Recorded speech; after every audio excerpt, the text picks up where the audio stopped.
Danny, your thoughts on the match?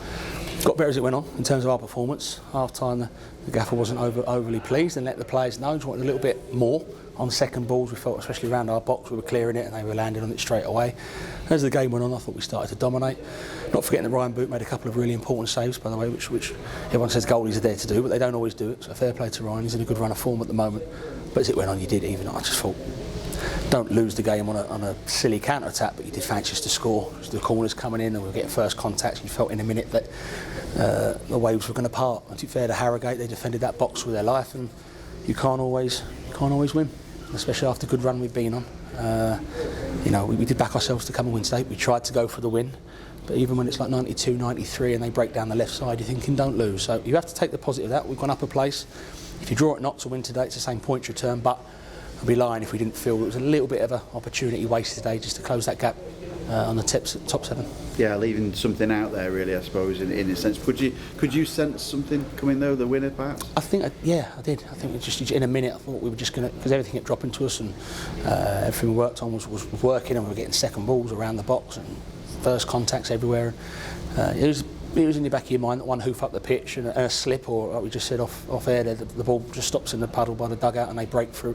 You can visualise things like that happening, but at the same time thinking in a minute, the wall's going to break, so the waves are going to part like I just said, and we're going to score that winning goal 91st minute. But yeah, nice clean sheet. I always remain positive with performances and results, but yeah, we are disappointed it wasn't 2 extra points today, of course. Yeah, you touched on Ryan Boot as well. Some great saves from him in the first half, weren't they? Yeah, really important saves, and half time, we're thinking, we're really pleased to be at 0-0 in terms of the gaffer can say what he needs to say. Everyone gets a little bit of a livener, and we played better second half, which we did.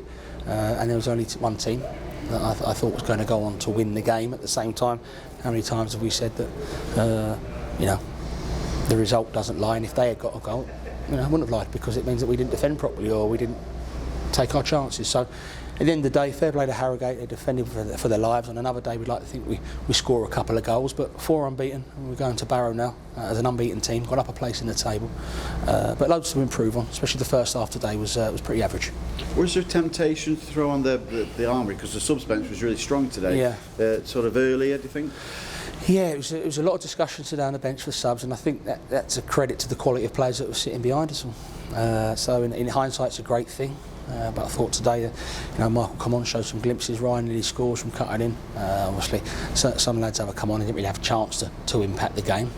Mandy was excellent, going and filling at right back. So Rod J looks like he's done his hamstring, so that's a shame. Him and Shackelford, it's been a bit Groundhog Day with their injuries, and Mr. Reliable pops up and goes back there, and the boys are working their socks off. They're trying, and they were set up today to win a game of football. It doesn't always go to plan, but if you don't win, you don't lose.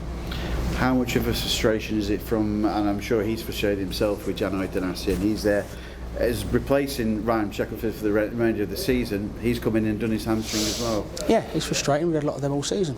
And at the end of the season, you look back, reflect, and what could have been done better. Well, like I said to you, that time is coming now towards the end of the season to look back, because we've had a lot of injuries this year. Gone through a lot of players, like the gaffer touched on in his press yesterday. Last year, I think we used the second least amount of players. This year, I think we used the second most amount behind maybe Carlisle or MK Don. So something to look at. We don't just sweep it all under the carpet. But in the meantime, we're really pushing for those playoffs. So things will have to wait. Decisions and meetings and reflection will have to wait, because we've got to now gear those lads up, give them some energy going in and try and get those 3 points at Barrow. I mean, you've got Liam Mandeville to step in at right back as well if you need to. Liam Jessop's making his Gibraltar debut today against Montenegro, so I mean, full credit to him as well. Is there the chance you're likely to recall him, or even push into the under-21s maybe? I think there's a chance. All those avenues need to be discussst, and obviously the gaffer makes the final call on it. Manny's played there a lot for us this season. It's a shame, because when he goes there you lose him higher up, but there's options to be discussed. I think for the here and now, we look back on the game, reflect on it, and come Monday it's all about Barrow, because we've got up a place in the table, a few wins off the playoffs. It can definitely be done. As Palmer's just touched on how difficult it is to play against a low block in the second half, and what can you do to try and sort of exploit that? Put the ball in the goal, and there were chances. I think it's different if we were going side to side and passing and just keeping the ball, and obviously sometimes frustration creeps in where people don't see getting a shot or a cross, but crosses were coming in, corner deliveries were really good. We were getting around the second balls around the box, we were trying to shoot. A few of them went over the bar, a few of them Belshaw made some good saves, a few crosses were just a little bit overhit, weren't they, in the byline the other day. We scored them. You know, so you don't just put it down to bad luck. We didn't score. There's reasons, but you'd feel a lot more low and a bit more depressed, I suppose, if you come away creating nothing in that second half, and especially if they went and scored a winner in the 93rd minute. 8,500 here today as well, and it was a really good atmosphere, wasn't it? It always is. You know, they are fantastic, and you just felt the Cop was going to suck the ball into the goal in the last few minutes, and it wasn't to be. For all their singing and trying it, and he couldn't suck that ball in for us. And on another day, like I say, we win 2 or 3. But that 3-game week, 9 points has set us up nicely now for the last 9 or so games.